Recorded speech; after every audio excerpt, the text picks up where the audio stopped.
ఇదేనా బీజేపీ తాలూకా దురుద్దేశం? ఎందుకంటే దీన్ని నేను ఇవాళ ఎక్కువ రాజకీయ కోణంలో కాకుండా మా వీరయ్య గారు కూడా ఉన్నారు, స్టాటిస్టిక్స్ యాంగిల్లో ఎంతెంత నష్టపోతాయి, ఎలా నష్టపోతాయి, దాని సొల్యూషన్ ఏంటనే దారిలో తీసుకెళ్దాం. బట్ స్టిల్ అనివార్యంగా రాజకీయం లేకుండా ఉండదు. సో నిజంగానే బీజేపీ తాలూకా రాజకీయ దురుద్దేశం లేకపోతే 2021 నుంచి జనాభా లెక్కలు ఎందుకు జరపలేదు? Question number 1. 2026లో ఇప్పుడు జరపడం ద్వారా ఎవరైతే ఈ జనాభా కంట్రోల్ చేసుకుంటూ వచ్చారో డిసిప్లిన్డ్గా, అంటే 70లో ఏదైతే ఒక నిర్ణయం తీసుకున్నామో దాన్ని అమలు చేసుకుంటూ వచ్చారో మరి వాళ్ళకి నష్టం జరగదా? మొట్టమొదట ఫస్ట్ ఆఫ్ ఆల్ నాకు కూడా ఉండేటువంటి డౌట్స్ మీ ముందర పెడతారండి. ప్లీజ్.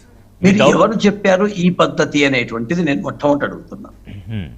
ఇంకా దానికి సంబంధించినటువంటి విధి విధానాలు ఏమీ లేవు. కేవలం వీళ్ళ రాజకీయ లబ్ధి, ఎవరైతే మీరు అంటున్నారో వీళ్ళ రాజకీయ లబ్ధి కోసం గొడవ చెయ్యడానికి ఏదో జరిగిపోతుంది భ్రమలు. ఇవి వీళ్ళకి ప్రాక్టికల్. 370 ఆర్టికల్ వచ్చినప్పుడు కూడా ఇట్లే చెప్పారు. కాశ్మీర్ ఏమో అతలాకుతలం అయిపోతుంది అన్నారు. మొత్తం అంతా దేశం, ప్రపంచం అంతా సర్వనాశనం అవుతుంది కాశ్మీర్తో అన్నారు. ఏమైంది? అయోధ్య రామజన్మభూమికి సంబంధించినప్పుడు కూడా దీనికన్నా ఇంకా హీనంగా మాట్లాడారు. స్టాలిన్ లాంటి వాళ్ళైతే సనాతన ధర్మానికి సంబంధించి అదే ఒక పెద్ద క్యాన్సర్ చెప్పని మాట్లాడాడు. అట్లాంటి వ్యక్తులకు మరి ఏమైంది? అయోధ్య రామజన్మభూమి వచ్చిన తర్వాత త్రిపుల్ తలాక్ గురించి ఇట్లే మాట్లాడారు. అది ఎట్లా చేస్తారు మొత్తం అంతా అని కూడా మాట్లాడారు. ట్రిపుల్ తలాక్ చేస్తే దేశం అంతా అల్లకల్లోలం అయిపోతుంది ఆ నిషేధ చట్టం తెస్తే అని ఇట్లాంటి మాటలే మాట్లాడారు. ఇట్లాంటి అల్లరే చేశారు. ఏమన్నా అయిపోయిందా? వీళ్ళకి ఏమీ సమస్య లేదు. ఈ రోజు దేశం 13 లక్షల కోట్ల నుంచి 50 లక్షల కోట్లకి దేశం ఆర్థికంగా పెరుగుతోంది. రాష్ట్రాలకు 32% నుంచి వీళ్ళెవరూ అడగకపోయినా డిమాండ్ చేయకపోయినా 49% ఇస్తున్నారు. అన్ని రాష్ట్రాల్లో కూడా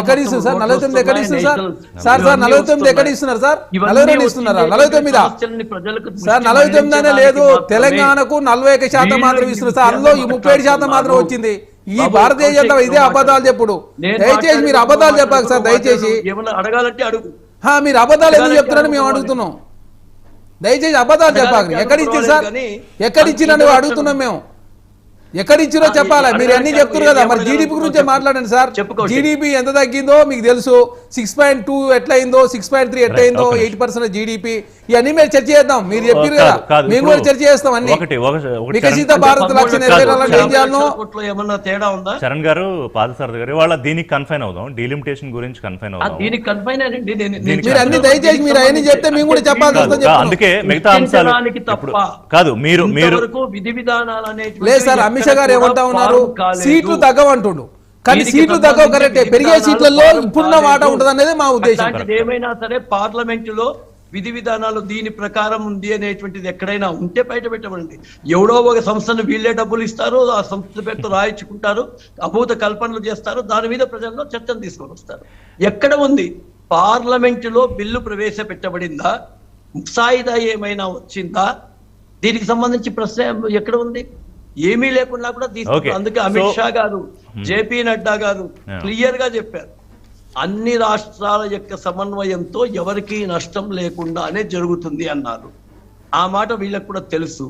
అయినా కూడా విమర్శించడానికి మాత్రమే. కానీ మరి బండి సంజయ్ గారు ఇవాళ మాట్లాడుతూ డీలిమిటేషన్ పై ఎవరైతే కలుస్తున్నారో వీళ్ళందరినీ దొంగల ముఠా అనడం కరెక్టా? అంటే అన్ని రాజకీయ పార్టీలే, అన్ని దేశంలో పనిచేస్తున్న రాజకీయ పార్టీలే, ప్రజలకు ప్రాతినిధ్యం వహిస్తున్న పార్టీలే, పార్లమెంట్లో మాట్లాడుతున్న పార్టీలే, మీకు పొలిటికల్ అపోజిషన్ కాబట్టి వాళ్ళ దొంగల ముఠా అనడం ఎంతవరకు కరెక్ట్ పార్థసారథి గారు? 100% వారు మాట్లాడడము కరెక్ట్ కాదు. దానికన్నా నీచంగా వీళ్ళు మాట్లాడేది కరెక్ట్ కాదు. I'm not supporting. Very good. Bandi Sanjay గారి మాటలను నేను సపోర్ట్ చేయడంలే. దానికన్నా నీచంగా అదొక్కటే పెట్టుకుంటే అతనేం మాట్లాడాడు, ఇతనేం మాట్లాడాడు, అతనేం మాట్లాడాడు. ఈ అంశం ప్రాతిపదికగా మిగతావన్నీ కాదు. ఈ అంశం ప్రాతిపదికగా వీళ్ళందరూ కలిశారు. ఇదిగో పలానా నష్టం జరిగే అవకాశం మనకుంది, ఇప్పుడే మనకు వాయిస్ రేస్ చేయకపోతే తీరా చేసేసేటప్పటికి మనం చేయి దాటిపోతుంది. ఎందుకంటే గత 2 ఏళ్ల నుంచి కూడా చర్చ జరుగుతుంది. కానీ మీరు ఒక క్వశ్చన్ లేవనెత్తారు కదా, నేను అది వీరయ్య గారి దగ్గర అడుగుతాను. ఎందుకంటే వారి దగ్గర ఇంకా సమాచారం ఉంటుంది. అసలు ఎవరు చెప్పారు, ఎందుకు వీళ్ళు కంగారు పడుతున్నారు? వీరయ్య గారు, పార్థసారథి దగ్గర అడిగిన ప్రశ్న అది. అంటే ఎందుకు ఈ పొలిటికల్ పార్టీలన్నీ ఇప్పుడు